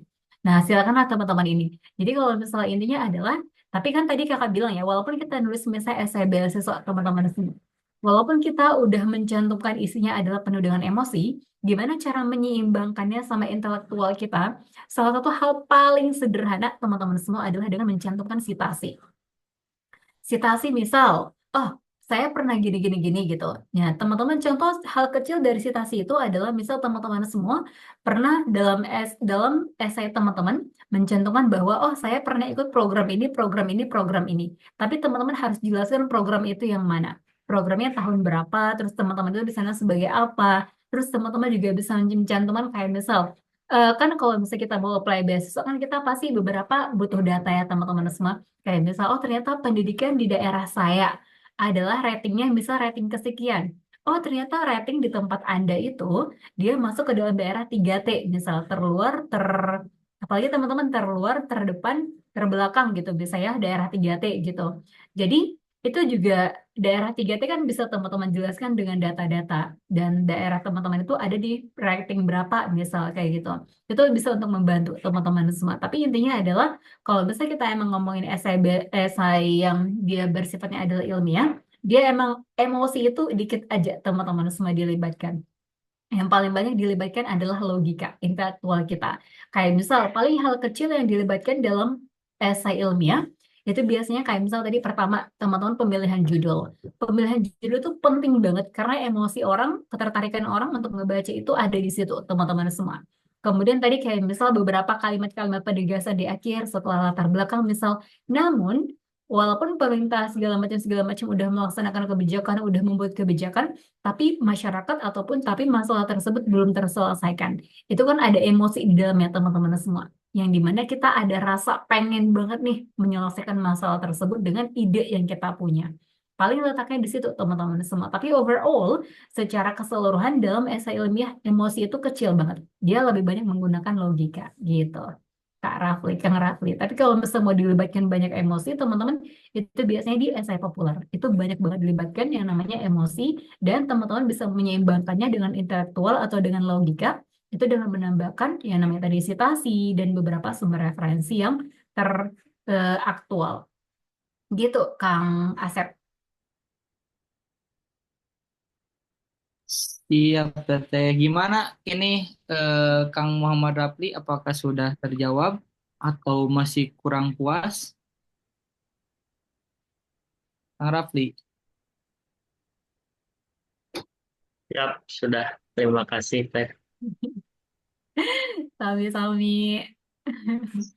Nah, terima kasih juga Kang Rapli dan saya rasa jangan puas ya karena eh, kalau tidak puas nanti Kang Rapli juga bisa menggali kembali, mencari referensi kembali gitu eh, terkait apa yang tadi telah ditanyakan. Oke teman-teman semuanya, Kang Teteh semuanya, barangkali satu lagi pertanyaan kalau ada, kalau tidak ada bisa nanti kita akhiri. Tapi barangkali dari Akang Teteh semuanya ada lagi yang mau ditanyakan, silahkan. Kalau dirasa cukup, boleh di kolom komentarnya diketik aja teman-teman semuanya, Akang Teteh semuanya.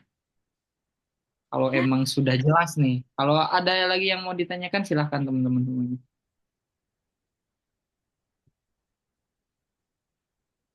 Kayaknya udah cukup Kang Asep.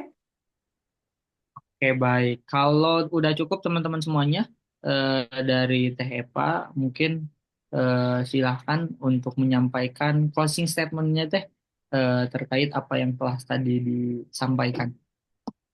Iya. Closing statement nggak banyak teman-teman intinya kalau misal teman-teman emang niat untuk terjun ke dalam dunia kepenulisan ya terjunlah dari sekarang gitu jadi jangan dinanti-nanti mulai dari sekarang karena ya who knows teman-teman semua kesempatan keberapa teman-teman akan jebol jadi pemenang juara gitu kan ya kayak gitu intinya kalau misalnya merdian mah jangan ditunda-tunda jangan dinanti-nanti tapi ya langsung sekarang gitu Kang Asep. Oke, baik. Tepuk tangan dulu teman-teman semuanya buat kita semua yang eh, apa ya teman-teman Duta Baca Jawa Barat ini sangat produktif gitu. Di mana ini hari libur, weekend ya Teteh. Terima kasih udah menyempatkan hadir gitu, membersamai kita dalam Lokakarya kali ini dan mohon maaf dari kami Duta Baca Jawa Barat tahun 2024 ini tidak bisa maksimal semuanya bisa ikut. Harusnya ini Teh ada 54 orang gitu yang ikut bahkan lebih, akan tapi satu dan lain hal dari kami dari angkatan 2024 tidak bisa hadir semuanya. Mohon maaf sekali lagi atas apa ketidakmaksimalan dalam hal peserta khususnya dari kami angkatan 2024. Oke, mungkin teman-teman semuanya itu yang materi yang telah disampaikan terkait tadi bagaimana teman-teman semuanya ini bisa membuat esai dari mulai gimana caranya memilih judul dan lain sebagainya, lalu gimana caranya kalian membuat judul yang unik, menarik dan bombastis gitu. Lalu terkait pemilihan latar belakang, rumusan masalah, tujuan, manfaat, dan luaran ide dan gagasan penulis dan lain sebagainya. Itu semua telah dibahas secara detail dan tadi mudah-mudahan kita bisa mengimplementasikannya dalam sebuah karya yang nyata gitu. Karena sesuai dengan apa yang telah kita gelorakan dalam teriakan-teriakan bahwasanya kita seorang duta baca yang satu kali dinobatkan, 1 tahun menjabat menjadi duta baca dan selamanya menginspirasi dan mengabdi untuk Jawa Barat yang literat gitu. Oke, baik teman-teman semuanya, mungkin untuk sesi pematerian kali ini dicukupkan sekian dan selanjutnya akan ada eh, penyerahan simbolis penghargaan dari Kang Lapa. Dipersilahkan pada Ketua Paguyuban.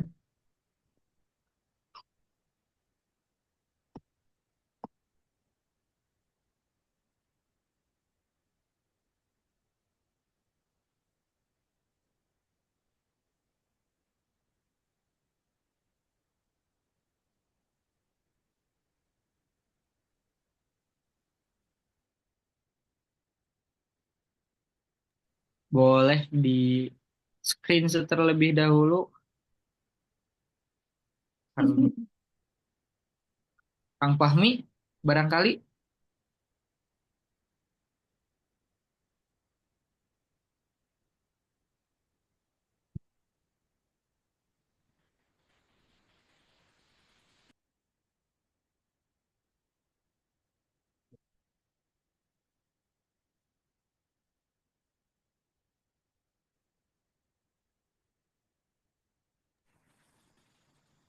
Halo, Kang Fahmi.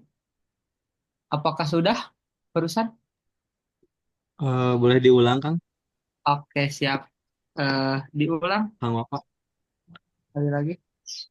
Ini kalau di dunia nyata kita foto bersama gitu ya, Teh. Pakai itu. Kita simbolis di Boleh presentasi. dong kadang-kadang kapan-kapan diundang ke Bandung gitu kan. Ah, harus ini. Boleh, Kita boleh, Teh. next time diagendakan, Teh.